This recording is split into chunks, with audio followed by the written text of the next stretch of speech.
إن الله كان عليكم رقيبا. أما بعد فإن أصدق الحديث كتاب الله، وخير الهدي هدي محمد صلى الله عليه وسلم، وشر الأمور محدثاتها، وكل محدثة بدعة، وكل بدعة ضلالة، وكل ضلالة في النار، والعياذ بالله. فأعوذ بالله السميع العليم من الشيطان الرجيم من همزه ونفخه ونفسه. بسم الله الرحمن الرحيم. ونبلوكم بالشر والخير فتنة وإلينا ترجعون. تمام قسم کی تعریف و توصیف، کبریائی و بڑائی اس اللہ وحدہ لا شریک کے لیے لائق و زیبا ہے کہ جس نے ہم تمام کو بحیثیت مسلمان اس دین میں قائم و دائم رکھا. درود و سلام ہو تمام انبیاء کرام پر، بالخصوص میرے اور آپ کے آخری نبی جناب محمد رسول اللہ صلی اللہ علیہ وسلم پر، کہ جن کی کوششوں، جن کی کاوشوں اور جن کی محنتوں سے آج اسلام یہاں تک پہنچا. محترم حاضرین جمعہ، اللہ تبارک و تعالی نے اس دنیا میں خیر اور شر دونوں کو رکھا.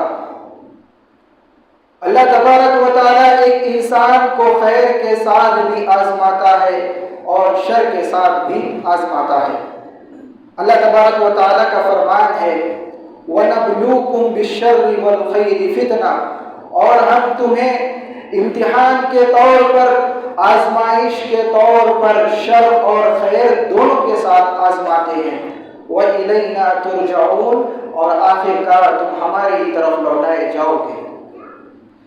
اللہ تبارک و تعالیٰ کبھی ہمیں مختلف مصائب و آرام کے ذریعے آزماتا ہے، تو کبھی خوشحالی کے ذریعے، کبھی مختلف بیماریوں کے ذریعے اللہ تبارک و تعالیٰ ہمیں آزماتا ہے، تو کبھی صحت و تندرستی کے ذریعے، کبھی اللہ تبارک و تعالیٰ ہمیں فقر و فاقہ کے ذریعے آزماتا ہے، تو کبھی زائد مال دے کر اللہ تبارک و تعالیٰ ہمیں آزمائش میں مبتلا کرتا ہے. الغرض، اللہ تبارک و تعالیٰ ایک انسان کو اچھے حالات کے ساتھ بھی آزماتا ہے اور برے حالاتوں کے ساتھ بھی آزماتا ہے، تاکہ اللہ تبارک و تعالیٰ یہ دیکھ لے، یہ جان لے کہ ہم میں سے کون ہے جو اپنے ایمان پر ثابت قدم رہتے ہیں، کون ہے جو اپنے ایمان سے روگردانی کرتے ہیں، کون ہے جو اللہ تبارک و تعالیٰ کا ہر حال میں شکر ادا کرتے ہیں، اور وہ کون ہے جو ناشکری کرتے ہیں. اس آیت مبارکہ کے اندر اللہ تبارک و تعالیٰ نے اہل ایمان کو یہ پیغام دیا کہ تمہیں اس دنیا میں مختلف قسم کے آزمائشوں سے گزرنا ہی گزرنا ہے، اور تمہیں مختلف قسم کے فتنوں میں مبتلا ہونا ہی ہونا ہے. لہذا میں آپ کے سامنے جس عنوان کو لے کر حاضر ہوا ہوں وہ بھی کچھ یوں ہی ہے کہ موجودہ دور کے فتنے اور اس میں مسلمان کا کردار. اگر ہم موجودہ دور کے فتنے کے تعلق سے بات کریں، جو اس دور میں سب سے زیادہ فتنہ ابھر رہا ہے، جو اس دور میں پوری دنیا کو اپنے فتنے میں مبتلا کیا ہوا ہے، تو وہ ہے میڈیا کا فتنہ. یہ میڈیا جہاں ہمارے لیے خیر کا باعث ہے، وہیں کہیں بہت زیادہ ہمارے لیے شر کا باعث بھی ہے. چاہے وہ الیکٹرانک میڈیا ہو یا سوشل میڈیا، اس میڈیا نے ایک ایسا انقلاب برپا کر دیا، ایک ایسا ریولیوشن لے کر آیا کہ اب پوری دنیا آپ کے آنکھوں کے سامنے، آپ کے ہاتھوں میں آ گئی ہے. اب آپ اس سے جو چاہیں، جب چاہیں اور جہاں چاہیں ہر چیز دیکھ سکتے ہیں، سن سکتے ہیں. اور اس کے نتیجے میں ایسی بے حیائی، ایسی بے غیرتی اور اس قدر کے فتنے آئے کہ اللہ کی پناہ، اب کسی بات کا کوئی پردہ نہیں رہا. مرد ہو یا عورت، چھوٹا ہو یا بڑا، سب کے لیے یہ بالکل کھل گیا ہے.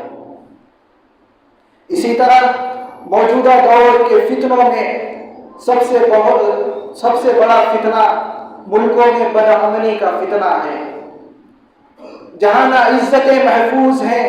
نہ جانیں محفوظ ہیں، اور نہ ہی لوگوں کے مال محفوظ ہیں. اسی لیے نبی کریم صلی اللہ علیہ وسلم نے پیشن گوئی کے طور پہ ارشاد فرمایا کہ یتقارب الزمان، زمانہ متقارب ہو جائے گا، ویکبر العلم، علم اٹھا لیا جائے گا، یعنی علم ہونے کے باوجود بھی لوگ اس پر عمل پیرا نہیں ہوں گے۔ اور بخاری کی روایت میں ہے کہ وینقص العمل، لوگوں میں عمل بالکل کم ہو جائے گا، وتظہر الفتن، اور فتنوں کا ظہور ہوگا، وتلقى الشح، ویلقى الشح، لوگوں کے اندر لالچ ڈال دی جائے گی، وَيَكْثُرُ الْحَرْجُ الْقَتْلَ، اور لوگوں میں قتل بالکل عام ہو جائے گا۔ وقت متقارب سے مراد یہ کہ جو فتنے،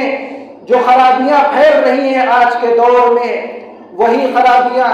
وہی فتنے جو پہلے پھیلنے میں کئی سالوں، کئی مہینوں لگ جایا کرتے تھے، آج وہی خرابیاں چند منٹوں میں پھیل رہی ہے۔ اور آپ صلی اللہ علیہ وسلم نے اسی کی طرف اشارہ کیا کہ قیامت کے قریب یہی فتنے سب سے زیادہ پھیلیں گے۔ اس کا دوسرا مفہوم یہ بھی ہو سکتا ہے کہ اللہ تبارک و تعالیٰ اس وقت کو بالکل مختصر کر دے گا اور اس سے اپنی برکت کو اٹھا لے گا۔ اور اسی طرح موجودہ دور کے فتنوں میں سب سے بڑا فتنہ لوگوں کی گروہ بندی کا فتنہ ہے، لوگوں کی فرقہ واریت کا فتنہ، جس نے امت مسلمہ کو ٹکڑے ٹکڑے کر کے اس کی بنیادوں کو کھوکھلا کر دیا۔ وہ امت مسلمہ جس کا رب ایک، جس کا نبی ایک، جس کا قبلہ ایک، جس کی شریعت ایک، آج وہی امت مسلمہ متعدد فرقوں میں بٹ چکی ہے، اور ہر فرقہ کل حزب بما لدیہم فرحون کا مصداق بنا پڑا ہے، یعنی ہر فرقے کے پاس جو کچھ ہے وہ اسی میں لگا ہوا ہے، اسی میں مگن ہے۔ اسی لیے نبی کریم صلی اللہ علیہ وسلم نے فتنوں کی طرف اشارہ کرتے ہوئے آپ صلی اللہ علیہ وسلم نے فرمایا کہ آپ صلی اللہ علیہ وسلم اپنی حیات مبارکہ میں ارشاد فرمایا تھا کہ میری امت میں سنگین فتنے، اس قدر کے خطرناک فتنے برپا ہوں گے کہ ایک مسلمان اس میں اپنے ایمان پر ثابت قدم نہیں رہ سکے گا۔ آپ صلی اللہ علیہ وسلم نے ارشاد فرمایا بادروا بالاعمال فتنا كقطع الليل المظلم، تم ان فتنوں کے ظہور سے پہلے، ان فتنوں کے آنے سے پہلے اپنے آپ جلدی سے جلدی نیکی کے کاموں میں آگے بڑھو، اعمال صالحہ کرو، کیونکہ آپ صلی اللہ علیہ وسلم نے فرمایا كقطع الليل المظلم، وہ فتنے، وہ آزمائشیں رات کی تاریکی کے مانند ہوگی۔ آپ صلی اللہ علیہ وسلم نے آگے فرمایا یصبح الرجل المؤمن ويمسي كافرا، ایک شخص، ایک مسلمان اس دور فتن میں اگر صبح کے وقت مومن ہوگا تو شام ہوتے ہوتے کافر ہو جائے گا۔ فرمایا او يمسي مؤمنا ويصبح كافرا، اگر شام کے وقت مومن ہوگا تو صبح ہوتے ہوتے کافر ہو جائے گا۔ اللہ اکبر۔ آگے آپ صلی اللہ علیہ وسلم نے فرمایا یبیع دینہ بعرض من الدنیا، وہ اپنے دین کے بدلے دنیا کا سودا کریں گے۔ اسی طرح حضرت ام سلمہ رضی اللہ عنہا بیان کرتی ہیں کہ ایک مرتبہ رسول اکرم صلی اللہ علیہ وسلم رات میں بہت ہی گھبراہٹ کی عالم میں بیدار ہوئے۔ آپ صلی اللہ علیہ وسلم نے ارشاد فرمایا سبحان اللہ ماذا انزل اللہ من الخزائن وماذا انزل من الفتن، سبحان اللہ، اللہ تبارک و تعالی نے کتنے خزانے نازل کیے اور کتنے ہی فتنے نازل کیے گئے۔ اس کے بعد آپ صلی اللہ علیہ وسلم نے ان فتنوں سے بچاؤ کے لیے فرمایا کہ من یوقظ صواحب الحجرات یرید ازواجہ، کون ہے جو حجرے والیوں یعنی آپ صلی اللہ علیہ وسلم کی بیویوں کو جگائے، لکی یصلین، تاکہ وہ نماز قائم کرے، رب کاسیۃ فی الدنیا عاریۃ فی الآخرہ، دنیا میں بالباس رہنے والی کئی عورتیں کل آخرت کے دن برہنہ ہوں گی۔ اللہ اکبر۔ یعنی آپ صلی اللہ علیہ وسلم نے اس حدیث میں بالکل واضح طور پر یہ فرما دیا کہ اگر تم ان فتنوں سے بچنا چاہتے ہو، اگر تم ان فتنوں سے اپنے آپ کی حفاظت کرنا چاہتے ہو تو تمہارے لیے ضروری ہے کہ تم نمازوں کی پابندی کرو، تم اپنے عبادتوں کی حفاظت کرو، اور یہی نماز اور یہی عبادت ہماری زندگیوں سے بالکل ختم ہو چکی ہے۔ ذرا تصور کریں کہ ہم کل روز قیامت اپنے پروردگار کے سامنے کھڑے ہوں اور ہمارا پروردگار ہم سے انہی عبادتوں، انہی نمازوں کے تعلق سے سوال کرے، تو کیا ہمارے پاس کوئی جواب ہوگا؟ کیا ہم اس کے تعلق سے اپنے پروردگار کے سامنے کچھ رکھ سکیں گے؟ ذرا غور کریں،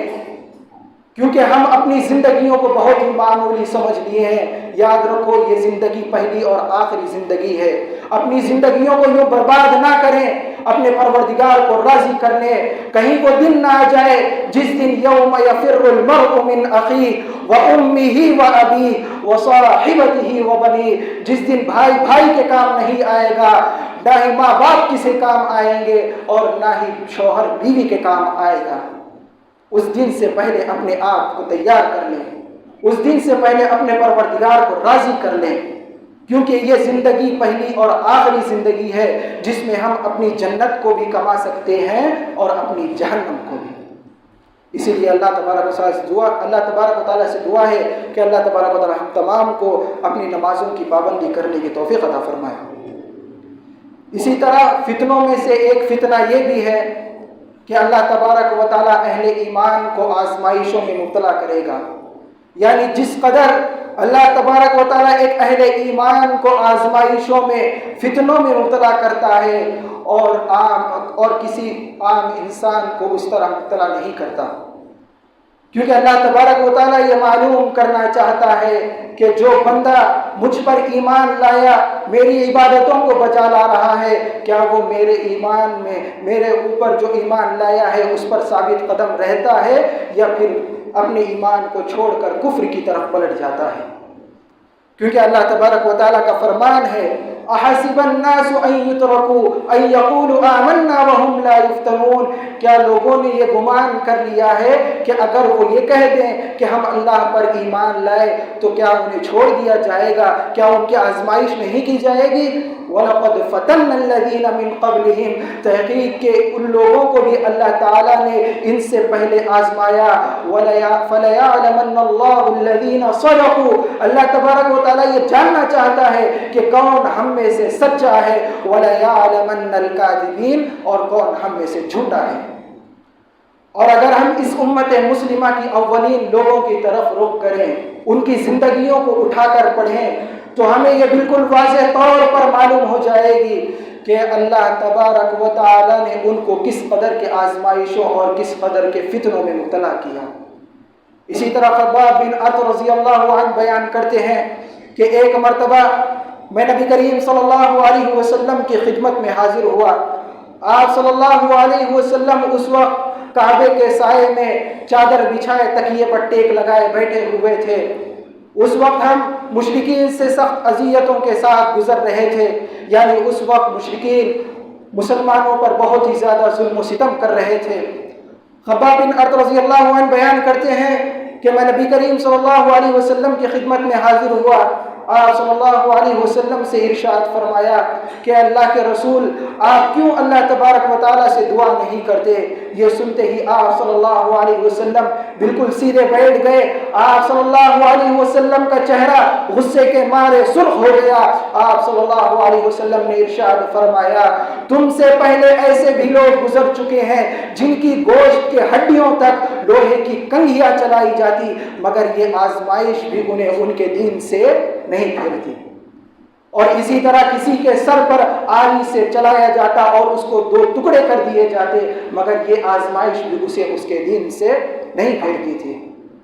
پھر آگے آپ صلی اللہ علیہ وسلم نے فرمایا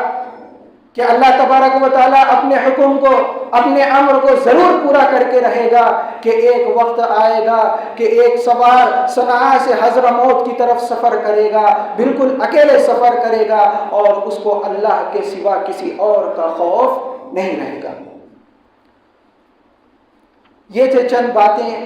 چند فتنے جو آپ کے سامنے رکھا، اور وہ فتنے جو آپ صلی اللہ علیہ وسلم کے پیشن گوئی کے مطابق قیامت کے قریب ہوں گے۔ لہٰذا ہمیں بحیثیت مسلمان ان فتنوں کی سنگینیوں کو سمجھنا چاہیے، ان فتنوں کی سنگینیوں کا احساس کرنا چاہیے، کیونکہ جب بھی کوئی فتنہ آتا ہے تو وہ نیک اور بد میں فرق نہیں کرتا، بلکہ سبھی کو اپنے لپیٹے میں لے لیتا ہے، الا من رحم ربنا۔ اس کے بعد پھر قیامت کے دن اس کے اعمال کے، اس کے نیتوں کے سبب اٹھایا جائے گا، کیونکہ اللہ تبارک و تعالیٰ کا فرمان ہے واتقوا فتنة لا تصيبن الذين منهم خاصة۔ تم ان فتنوں سے ڈرو، ان آزمائشوں سے ڈرو جو تم میں سے صرف مظلوموں تک ہی محدود نہیں بلکہ سبھی کو اپنے لپیٹے میں لینے والی ہے۔ وَاعْلَمُوا أَنَّ اللَّهَ شَدِيدُ الْعِقَابِ، اور جان لو کہ اللہ تبارک و تعالیٰ سخت سزا دینے والا ہے۔ اور اسی طرح نبی کریم صلی اللہ علیہ وسلم نے اپنے امت کو ڈراتے ہوئے، اپنے امت کو آگاہ کراتے ہوئے ارشاد فرمایا کہ تم میں ایک ایسا دور آئے گا ایک ایسا دور آئے گا جس میں ایک مسلمان اپنے ایمان پر ثابت قدم نہیں رہ سکے گا، اپنے ایمان کی حفاظت کے لیے وہ پہاڑوں کی دامنوں میں جا کر اپنی زندگی گزارنا پسند کرے گا۔ تو اب یہ سوال رہا کہ ان فتنوں بھرے دور میں ایک مسلمان کا کردار کیا ہونا چاہیے اور ان فتنوں سے ہم کس طرح محفوظ رہ سکتے ہیں۔ تو ان فتنوں بھرے دور میں ایک مسلمان کا سب سے پہلا کردار یہ ہونا چاہیے کہ وہ ان فتنوں سے اللہ تبارک و تعالیٰ کی پناہ طلب کرے۔ ایک مسلمان کے لیے ایک مسلمان پر ضروری ہے کہ وہ اللہ تبارک و تعالیٰ سے پناہ طلب کرے، کیونکہ اللہ کے سوا کوئی نہیں جو ہمیں ان فتنوں سے بچا سکتا ہے۔ حضرت زید بن حارث رضی اللہ عنہ بیان کرتے ہیں کہ تمام صحابہ کرام آپ صلی اللہ علیہ وسلم کی مجلس میں اکٹھا بیٹھے ہوئے تھے کہ آپ صلی اللہ علیہ وسلم نے ارشاد فرمایا تعوذوا باللہ من فتن ما ظہر منها وما بطن، تم تمام اللہ تبارک و تعالیٰ سے فتنوں کی پناہ طلب کرو، ان فتنوں سے جو ظاہر ہو اور ان سے بھی جو باطن میں ہو۔ تو تمام صحابہ کرام رضی اللہ عنہم اجمعین بیک آواز ہو کر فرمایا کہ نعوذ باللہ من فتن ما ظہر منها وما بطن، ہم تمام فتنوں سے اللہ تبارک و تعالیٰ کی پناہ طلب کرتے ہیں، ان سے جو ظاہر میں ہو اور ان سے بھی جو باطن میں ہو۔ اور خود نبی کریم صلی اللہ علیہ وسلم کو اللہ تبارک و تعالیٰ یہ تعلیم دے رہا ہے کہ اللہ تبارک و تعالیٰ نے فرمایا، حدیث قدسی ہے کہ یا محمد اذا صلیت فقل، اے محمد جب تم نماز پڑھ لو تو کہو اللہم انی اسألک فعل الخیرات، اے اللہ میں تجھ سے نیکی کے کاموں کا سوال کرتا ہوں، وترک المنکرات، برے کاموں کے چھوڑنے کا سوال کرتا ہوں، وحب المساکین، اور مسکینوں کے ساتھ محبت کرنے کا سوال کرتا ہوں، فَإِذَا أَرَدْتَ بِعِبَادِكَ فِتْنَةً، جب کبھی تو اپنے بندے کو فتنے میں مبتلا کرنے کا ارادہ کرے، فَقْبِضْنِي إِلَيْكَ غَيْرَ مَفْتُونٍ، تو میری روح کو قبض کر لے اس سے پہلے کہ تو مجھے ان فتنوں میں مبتلا کرے۔ اللہ اکبر، یہ اللہ تبارک و تعالیٰ آپ صلی اللہ علیہ وسلم کو تعلیم دے رہا ہے۔ اسی طرح حضرت ابو ہریرہ رضی اللہ عنہ فرماتے ہیں کہ انہوں نے ارشاد فرمایا تکون فتنة لا ينجي منها الا دعاء كدعاء الغریق، تمہیں ان فتنوں میں اسی طرح کی دعا بچا سکتی ہے جیسے کہ ایک غرق ہونے والا، پانی میں ڈوبنے والا شخص دعا کرتا ہے، یعنی جس خلوص نیت کے ساتھ وہ شخص دعا کرتا ہے بالکل اسی طرح کی دعا تمہیں ان فتنوں سے بچا سکتی ہے۔ اور اسی طرح ان فتنوں بھرے دور میں ایک مسلمان کا دوسرا کردار یہ ہونا چاہیے کہ وہ عقیدہ توحید پر ثابت قدم رہے، کیونکہ عقیدہ ایک مسلمان کو اس بات کی تعلیم دیتا ہے کہ یہ جتنے بھی آزمائشیں، جتنی بھی تکلیفیں، جتنی بھی مصیبتیں آ رہی ہیں وہ تمام کے تمام اللہ ہی کی طرف سے ہے، اور اللہ کے سوا کوئی نہیں ہے جو اسے ٹال سکتا ہے، اور اسے برداشت کرنا ہی کرنا ہے۔ اگر اس قسم کا عقیدہ اس کے اندر آ جائے تو ان فتنوں سے لڑ سکتا ہے، ان فتنوں میں محفوظ رہ سکتا ہے، کیونکہ اللہ تبارک و تعالیٰ کا فرمان ہے ما اصاب من مصیبت الا باذن اللہ، کوئی مصیبت، کوئی رنج، کوئی غم لاحق نہیں ہوتی مگر یہ کہ اس میں اللہ تبارک و تعالیٰ کا اذن ہوتا ہے، اللہ کا حکم ہوتا ہے۔ وَمَن يُؤْمِن بِاللَّهِ جو کوئی اللہ تبارک و تعالیٰ پر ایمان لے آئے يَهْدِ قَلْبَهُ اللہ تبارک و تعالیٰ اس کے دل کو ہدایت دے دیتا ہے وَاللَّهُ بِكُلِّ شَيْءٍ عَلِيمٌ اور اللہ تبارک و تعالیٰ ہر چیز کو جاننے والا ہے۔ اور اسی طرح اس پرفتن دور میں ایک مسلمان کا تیسرا کردار یہ ہونا چاہیے کہ وہ کتاب اللہ اور سنت رسول کو لازم پکڑے۔ اگر کوئی شخص کتاب اللہ کی تلاوت کرتا ہے، اس کی تعلیمات کو حاصل کرتا ہے اور اس میں غور و فکر کرتا ہے، غور و تدبر کرتا ہے، تو اللہ تبارک و تعالیٰ اسے اس فتنے سے محفوظ رکھے گا اور ان فتنوں میں اس کی رہنمائی کرتا ہے۔ کیونکہ اللہ تبارک و تعالیٰ کا فرمان ہے قد جاءکم من اللہ نور و کتاب مبین، تحقیق کہ تمہارے پاس نور اور واضح کتاب آ چکی، یہدی بہ اللہ من اتبع رضوانہ سبل السلام، جس کے ذریعے اللہ تبارک و تعالیٰ ان لوگوں کو ہدایت کی راہوں کی طرف رہنمائی کرتا ہے جو اس کی رضا کی اتباع کرتے ہیں، ویخرجہم من الظلمات الی النور اور انہیں ظلمات سے نکال کر نور کی طرف رہنمائی کرتا ہے، وَيَهْدِيهِمْ إِلَى صِرَاطٍ مُسْتَقِيمٍ اور انہیں سیدھے راستے کی طرف رہنمائی کرتا ہے۔ اور یہی معاملہ سنت رسول کا بھی ہے۔ رسول اکرم صلی اللہ علیہ وسلم نے اس امت میں کثرت اختلاف کو دیکھتے ہوئے ارشاد فرمایا کہ علیکم بسنتی وسنت الخلفاء المہدیین الراشدین، تم میری سنت اور ہدایت یافتہ خلفاء راشدین کی سنت کو لازم پکڑو، تمسکوا بہا وعضوا علیہا، تم اسے مضبوطی کے ساتھ تھامے رکھنا اور اسے ہرگز نہ چھوڑنا، وإیاکم ومحدثات الامور اور تم دین میں نئی چیز ایجاد کرنے سے بچنا، فإن كل محدثة بدعة دین میں ہر نئی چیز بدعت ہے، وكل بدعة ضلالة اور ہر بدعت گمراہی ہے، اور ایک روایت میں ہے کہ وكل ضلالة في النار اور انسان اور گمراہی انسان کو جہنم کی طرف لے جاتی ہے۔ یعنی اس حدیث میں آپ صلی اللہ علیہ وسلم نے ان لوگوں کی طرف اشارہ کر دیا ہے کہ جو لوگ صحابہ کرام کو گالیاں دیتے ہیں، صحابہ کرام کو برا بھلا کہتے ہیں، وہ سن لے کہ اللہ کے رسول کا فرمان ہے علیکم بسنتی وسنت الخلفاء المہدیین الراشدین، تم میری سنت اور ہدایت یافتہ خلفاء راشدین کی سنت کو لازم پکڑو۔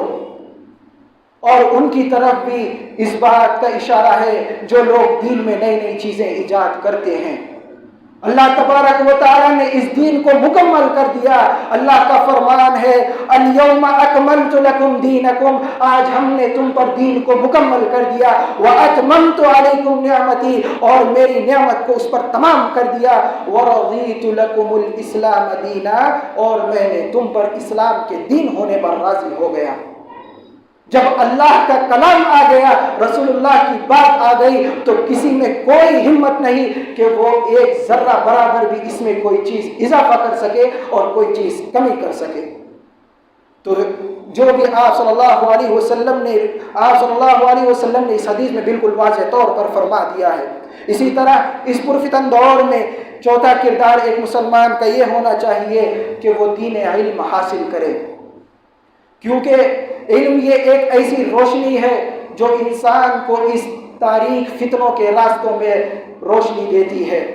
اور اس کے مقابلے میں جہالت وہ گمراہی ہے جو انسان کو تباہی و بربادی کے راستوں کی طرف لے جاتی ہے۔ اور آج کل جو نئے نئے فتنے واقع ہو رہے ہیں، جس طرح اسلامی تعلیمات کو مجروح کیا جا رہا ہے، اس کے خلاف پیروپیگنڈے کیے جا رہے ہیں، اور آئے دن شکوک و شبہات پیدا کر کے اس نئی نسل کو دین سے بیزار کرنے کی مذموم کوشش کی جا رہی ہے، تو ان تمام کا مقابلہ کتاب اللہ اور سنت رسول کے ذریعے ہی کیا جا سکتا ہے، کیونکہ شرعی علم یہ وہ ہتھیار ہے جو ان فتنوں میں ایک شخص کے لیے بہت ہی زیادہ مددگار ہو سکتی ہے۔ اور یہ شرعی علم اللہ تبارک و تعالیٰ ہر کسی کو نہیں دیتا، بلکہ اللہ تبارک و تعالیٰ اپنے فضل سے جسے چاہے اسے عطا کرے، کیونکہ اللہ کا فرمان ہے یؤتی الحکمت من یشاء، اللہ تبارک و تعالیٰ اپنی حکمت کو، اپنے علم کو، اپنے فضل کو جسے چاہے اسے عطا کرے۔ ومن یؤت الحکمہ، اور جسے بھی اللہ تبارک و تعالیٰ حکمت عطا کر دے، علم عطا کر دے، فقد اوتی خیرا کثیرا، تحقیق کہ اس نے بہت ہی بڑا خیر پا لیا اور وہ بہت ہی بڑا کامیاب ہے۔ لہذا ہم تمام مسلمانوں کو اس بات کی طرف متوجہ ہونا چاہیے کہ ہم خود بھی دین کی بنیادی علم حاصل کریں اور اپنے بچوں کو بھی اس علم سے آراستہ کرائیں، کیونکہ یہی وہ علم ہے جو ہمیں ان فتنوں کے دور میں حفاظت کر سکتی ہے اور ان فتنوں کے دور میں ہمارے لیے مددگار ثابت ہو سکتی ہے، اور آنے والی نسل کو بھی ہم محفوظ رکھ سکتے ہیں۔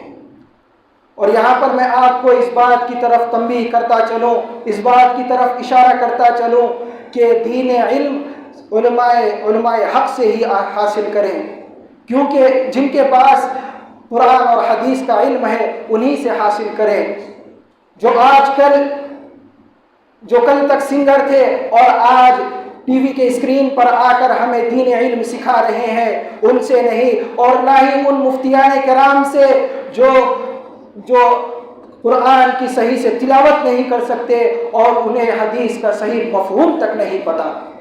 اور ان لوگوں سے بھی نہیں جو میڈیا میں گردش ہونے والی غلط باتوں کو، صحیح باتوں کو لا کر آپ کے سامنے بیان کر دیتے ہیں اور اس میں کوئی فرق نہیں کرتے۔ لہذا ہمارے لیے ضروری ہے کہ ہم دین علم حاصل کریں اور اپنے بچوں کو بھی حاصل کرائیں، کیونکہ یہ دور بہت ہی زیادہ فتنوں کا دور ہے۔ اور ان کو بھی اس بات کی طرف اشارہ کرتا چلوں جو گوگل سے علم حاصل کرتے ہیں، آپ سے گزارش ہے کہ اگر آپ گوگل سے کوئی چیز حاصل کر رہے ہیں، کسی علم کی طرف آپ رخ کر رہے ہیں، تو آپ کو چاہیے کہ صحیح ویب سائٹس کا رخ کریں، ان ویب سائٹس کی طرف جن میں قرآن اور حدیث کے تعلق سے بات کی جاتی ہو،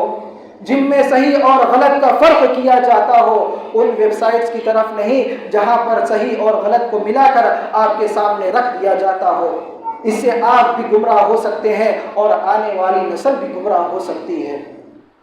آخری میں اللہ تبارک و تعالیٰ سے دعا ہے کہ اللہ تبارک و تعالیٰ ہم تمام کو شرعی علم حاصل کرنے اور اس پر عمل پیرا ہونے کی توفیق عطا فرمائے۔ اے اللہ ہم تمام کو ان فتنوں بھرے دور سے محفوظ رکھ۔ بار الہ ہم میں جتنے بھی لوگ پریشان حال ہیں ان کی پریشانیوں کو دور فرما، جتنے بھی لوگ قرض دار ہیں ان کے قرض کی ادائیگی کا بندوبست عطا فرما۔ بار الہ جتنے بھی مسلمانوں پر ظلم و ستم کیا جا رہا ہے ان کی حفاظت فرما، ان کے لیے غائبانہ مدد نازل فرما۔ بار الہ ہم میں جتنے بھی لوگ گزر چکے ہیں ان کی مغفرت فرما، ان کے قبروں کو نور سے بھر دے اور انہیں جنت نصیب فرما۔ اقول قولی ھذا استغفر اللہ لی ولکم ولسائر المسلمین من کل ذنب فاستغفروہ انہ هو الغفور۔